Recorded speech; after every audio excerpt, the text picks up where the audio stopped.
Welcome to a Life Under Construction podcast. I'm your host, Rhoda Daniel, and I'm extremely happy that you could take the time and join me today. On this podcast, we discuss topics that will help you live the life you were meant to live, and today's topic is a good one. Today's topic is forgiveness. This is a topic that is not often spoken about because it is a hard topic.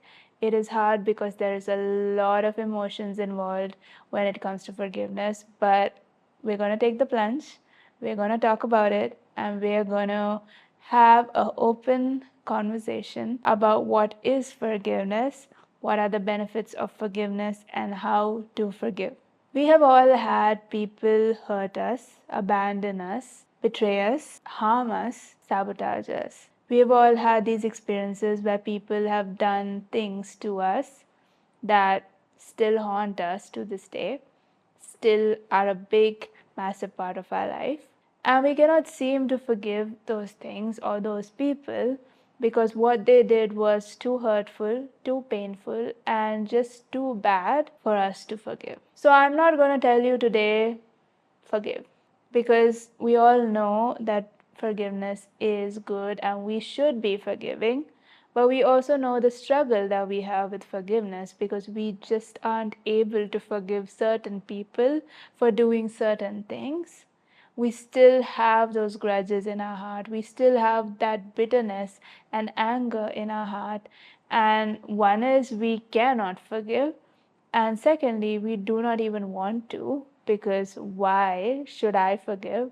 Why should I forgive someone who has intentionally or unintentionally harmed me or hurt me? But I do want to start with talking about what is forgiveness. Forgiveness, in its English meaning, is very simple and clear. It means to stop being angry or stop blaming someone for something that they did to us. But I like the Greek meaning of forgiveness because I think it gave me a better understanding of what that word actually means. And in Greek, the word forgiveness means to let go, to release something. And that gives us a better understanding of what it truly means to forgive. It's not just about not blaming someone or not holding someone responsible for their actions. It's not about that. It's about letting go. It's about releasing our emotions relating to that matter and letting go of our thoughts relating to that person. There are many benefits of letting go of anger, of letting go of bitterness and resentment. So, what are those benefits? When we do not let go, we are basically holding on to something really, really tightly, and it ends up hurting us.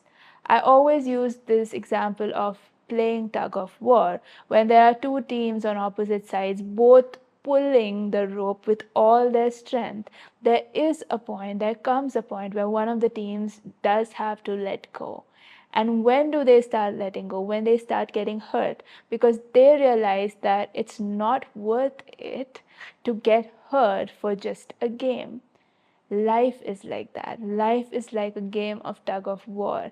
We somehow feel that holding on to those emotions is going to give us some kind of closure, it's going to give us some kind of satisfaction. But it's actually the opposite. It is when we let go, we stop getting hurt. So when we forgive someone, when we decide to forgive someone, it is an action or an intention of letting go and stopping ourselves from being hurt, because many of us are walking around with open wounds caused by people. Definitely, there are people who have hurt us, people who have betrayed us, people who have caused us pain in our lives by maybe abandoning us or doing something to us or our family members. These wounds have been caused by people, but we are still keeping those wounds open. We are still walking around with those open wounds just because we do not want to forgive, because we do not want to let go. And what happens when you are walking around with an open wound? You get hurt more, because just imagine if you had a physical wound and you are walking around with it. Every time you bump into someone else, you get hurt again. Every time someone else bumps into you, even by mistake, you get hurt again. And therefore, the cumulative hurt that you go through life with is so much more than that initial hurt that was caused by that one person. Scars are going to be a part of our life. They are a part of our life. But scars make us stronger. Wounds make us weaker. And it depends on how we have dealt with that situation that decides whether a particular hurt becomes a scar or a wound. It depends on us. If somebody has gone through a situation where they were abandoned by maybe a parent, they can choose whether that becomes a scar or that remains a wound. It was an experience that they had to go through. It was a painful experience that they had to go through. But it is up to them to decide that, do I let myself heal from that situation, or do I still continue to carry that wound along with me, which is going to impact not only my life but the lives of the people around me? Because many times what we are carrying due to unforgiveness does not just remain inside us, it mars every single relationship that we have, because it's an open wound. And if you are, again, going back to a physical wound, if you are constantly in pain because of an open wound, how you interact with people is going to be different because you are in pain. So you are not going to be very patient, you are not going to be very kind because you are in pain. But when that wound is taken care of, when that wound is healed, then it's not open, it's not going to affect anything. In fact, it's just there as a reminder of how strong you were to go through that situation in life and come out the other side. So, scars are what makes you stronger, but wounds definitely make you weaker. It is therefore our choice to choose whether we want to forgive someone and start the healing process, or we want to hold on tightly until our hands are bleeding. And even then, we're like, no, I want to hold on to this. I want to hold on to this. That person did this to me. How can I let go? But if you let go, if you just let go, you will realize the relief you feel in that instance. And that letting go is what forgiveness is all about. Unforgiveness doesn't allow us to move on in life, it holds us captive to our past, it holds us captive to certain people or certain situations. And even if we feel as if that is not affecting our life, okay, that happened to me, I did not forgive that person, but I've moved on with my life, I am living my life, but subconsciously it is impacting you. Because that anger, that resentment is still within us, and that manifests itself in so many different ways. We can have anxiety issues, we might have abandonment issues, we might have trust issues, just because we have not dealt with that emotion that is stemming from what someone did to us. And the only way to actually deal with that is to forgive that person. We can ignore it, and some of us have many different ways that we ignore hurt or we deal with pain. Sometimes it could be to rely on substances that help us forget. Sometimes it could be to just literally shut out certain experiences that we had and completely forget about them. But unless we deal with it, unless we sit with it, unless we face it and sit with the realization that, okay, yes, someone hurt me. Yes, what they did was wrong. Yes, they have to face consequences for their actions someday. But I choose in this moment to let go of all this anger and resentment built up within me. I choose to forgive them for what they have done so that I can move on with my life. When we do that, all the other issues that could have impacted our other relationships with other people can be dealt with. But if we don't do that, every single experience where we have not forgiven someone is going to impact our other relationships. It's going to hinder our other relationships, because if you have anger within you, it's not going to remain within you. It is going to splash on to whoever comes in your vicinity. And that is unfortunate, because the other people who have done nothing to deserve your anger somehow get sucked into that environment, and you spew out anger on them without realizing that that anger is coming from the other person who hurt you maybe 5 or 10 years ago. Unforgiveness is like a poison within us. It is literally like a poison, because it eats you up from the inside. You will know what I'm talking about if you actually sit and think about it, because when you have that bitterness and resentment within you, you will feel very gross. You will feel disgusting. You will feel not like yourself, because that was not meant to be inside you. Poison was never meant to be inside a human body, but we have let it remain inside of us. I think there's a saying that goes, holding on to anger and resentment is like drinking poison and expecting the other person to die. And I think that's how we go about life. We think that if we are angry, if we are hurt, if we hold on to that resentment, it is going to impact the other person. But most of the time, it does not. They have no idea that you are upset. They have no idea sometimes that they have hurt you. They've moved on with their life. And here you are with that poison inside of you, thinking that by holding on, they are going to be impacted, but they're not.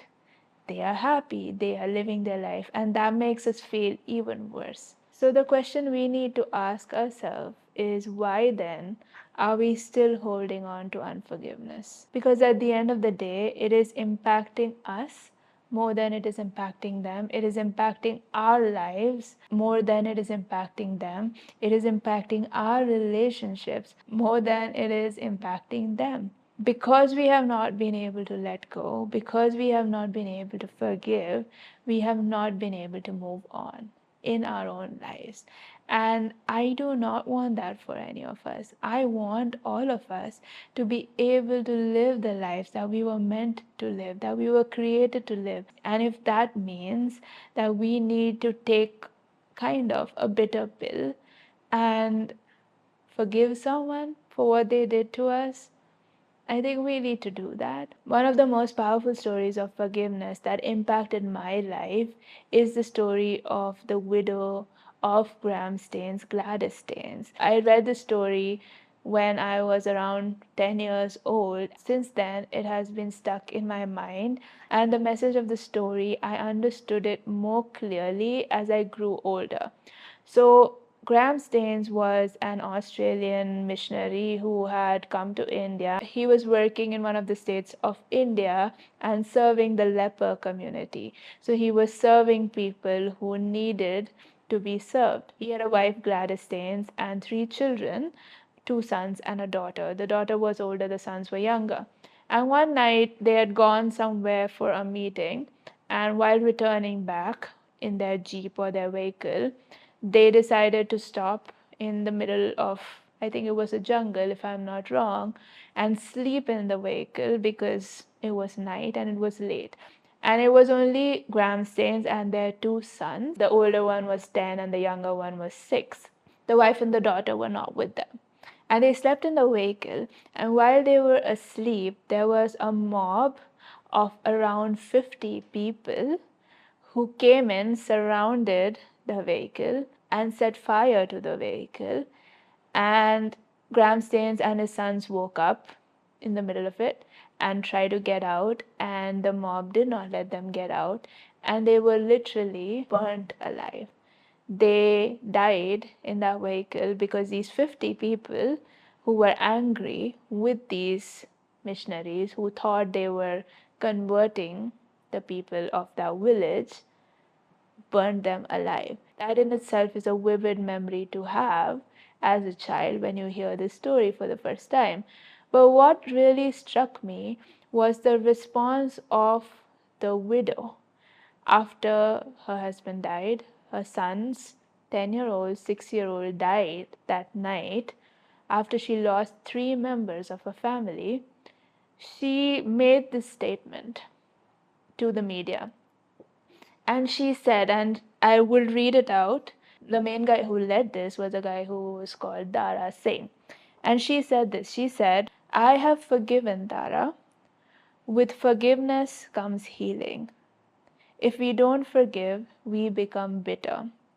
When we forgive, there is no bitterness and we live our lives." She was able to stand in front of media and make the statement when she just lost her husband and 2 children in a country that was not her own, in a country where they had come to serve the people of the country. Just imagine the emotions that she would have been going through, and yet she chose to forgive. And yet she chose to say that day that I forgive. She had every reason to hold on to anger against the man who instigated this, against the man who burned her husband and children alive. And yet she understood a very powerful truth, and that is, with forgiveness comes healing.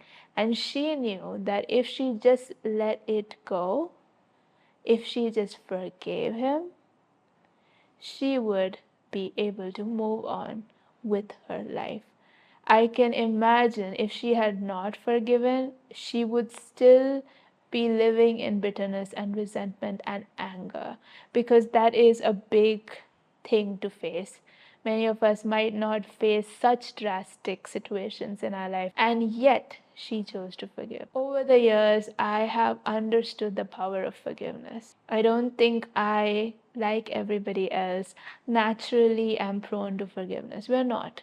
We want to hold on to grudges. We want to have revenge. We want people to suffer the consequences of what they did to us. But I realized the power of forgiveness, the power of saying, I forgive you because I would rather move on with my life, and I do not want to carry this burden of anger with me wherever I go, because it is going to impact other parts of my life that that person wasn't meant to impact in the first place. There is a different kind of peace that you will experience when you decide to forgive someone. So some of you might be saying right now that, okay, I agree that I should be forgiving people. I should be letting go of all this anger, all this hurt that I'm carrying with me for many years. But how do I do that? Where do I start? And the starting point is just this. You start with setting aside your ego. When we are able to look at a situation by putting aside ourselves just for a minute, we are able to see the situation more clearly. We are able to see that at the end of the day, what we are doing is actually impacting us itself. Going back to that example of a physical open wound. If we were in an accident and we were hit by a drunk driver and we have an open wound that needs to be attended to immediately, we are not going to say that I did not cause this wound, so I'm not going to go to the hospital. Even if the wound was caused by someone else, even if the fracture was caused by someone else, even if the injury was caused by someone else, if it is on my body, I'm going to go to the hospital, and I'm going to go to the best hospital possible to get treatment, regardless of who caused the injury. I think we need to view other hurts in the same way, regardless of who caused that hurt, who gave me that pain. I still need to deal with it. We sometimes wait for people to apologize to us, and we say that I will forgive them when they ask for forgiveness. But again, you are not going to wait for that drunk driver to come and ask for forgiveness for you to go and treat that wound. You are not going to wait, because you don't know whether he even will come and ask for forgiveness. Maybe he just hit you and ran. You don't know. So you are not going to wait for it, because it is your life that is more important in that moment. It is not important that he comes and apologizes. in the same way, when people betray us, when people hurt us, when people cause us pain or say something that affects us, it is not in our control to ask them to apologize for it. It is their choice.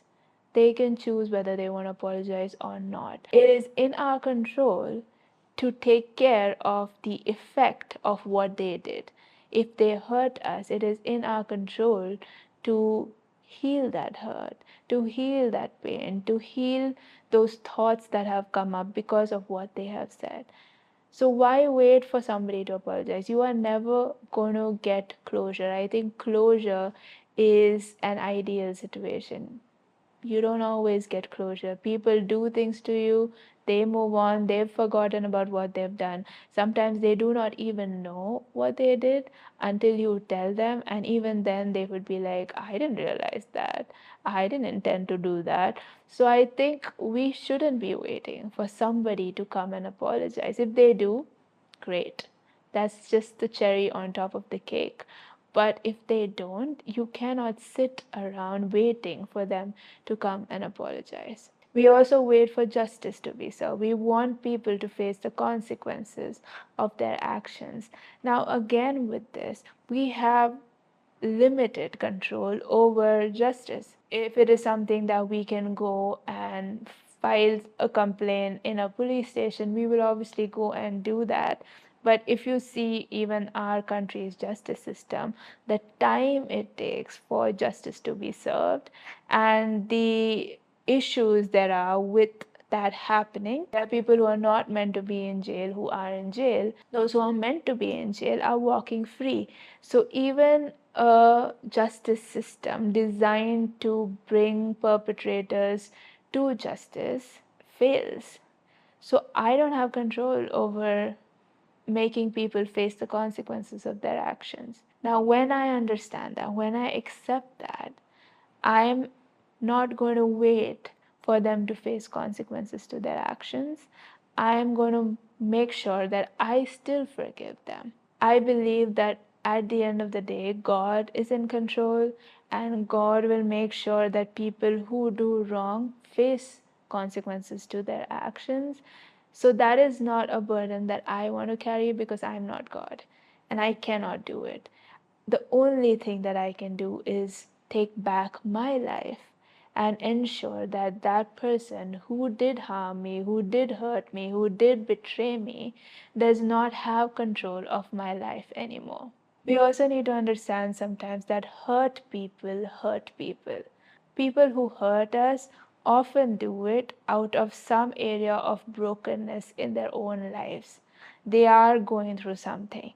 And if we are able to have compassion, even when we don't feel like it, we are able to see that they did it because they were going through something. They did it because they were facing their own demons. They did it because they had their own issues to deal with. So when we are able to humble ourselves and accept that everyone's human, everyone makes mistakes, everyone is dealing with battles that we cannot see, we are able to be more forgiving to them, even if we do not understand why they did it. I think when we are able to understand that hurt people, we are more gracious in our lives with people. I'm not saying you should let people walk all over you and let them harm you and hurt you. We should have boundaries. We should be cunning as serpents, but also innocent as doves. So we need to know that if there are people who consistently continue to hurt us, whatever they are going through, we need to set a boundary and maybe not allow them back into our lives. But we still need to forgive them because just blocking them out is not forgiveness. Forgiveness is actually letting go and saying, I do not blame you for this, and I'm not going to hold anger in myself for what you did or what you said. One of the things that I'm still learning about forgiveness is to have an understanding and the belief that people can change. It's a little hard to do, but I've seen that in how my dad interacts with people. He'll give them input about what it is that they did wrong, and he will give them chances to change. He has a strong belief that people do change, and I think that comes down to having the innocence of doubts, where we say, yes, they did something wrong, but that is not going to be who they are for the rest of their life. If we are able to forgive them first, it is only then can we even think of giving them another chance.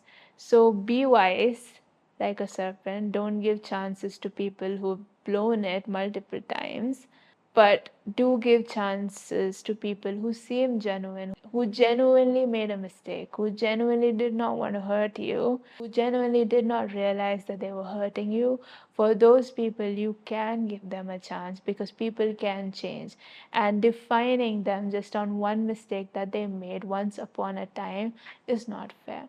At the end of the day, we always need to act better than we feel. And I touched upon it in my last podcast on emotions, but I think it applies here as well because there might be times that we don't feel like forgiving someone. We just don't want to. I don't feel like it. But we can choose to act in forgiving ways to begin with. And as we act, we slowly see compassion flood into our lives. For example, if you pray for someone, if you take the time to pray for someone who really betrayed you, who really hurt you, over time, your heart is going to be filled with love for that person, or compassion for that person, or understanding for that person. So you need to sometimes just act. When you start doing things that are different from how you are feeling, the opposite of how you're feeling, slowly that rewires your own brain, and slowly you start realizing that you can actually forgive them for what they did. I hope that through this conversation, I was able to maybe in some way convince you about the power of forgiveness. I honestly have seen the power at work in my own life, but also in the lives of people who have forgiven versus the people who have not forgiven. I've seen the contrast. I felt the contrast because early on in my life, I was not the person who very easily forgave. I had grudges. I remembered every single conversation, every single thing that a person said, the tone they said it in. I would remember everything. But now I don't remember anything. I don't choose to remember anything. I cannot be mad at a person. I cannot hold grudges. I cannot get angry at a person for a long time. Like if they do something to upset me, by evening, maybe in 10 minutes, maybe in 5 minutes, I will forget about it and I will move on. I just do not want unforgiveness to be a part of my life because I have seen how it has impacted me, and I do not want that. So when you have tried it out, just try it out once. List all the people that you need to forgive.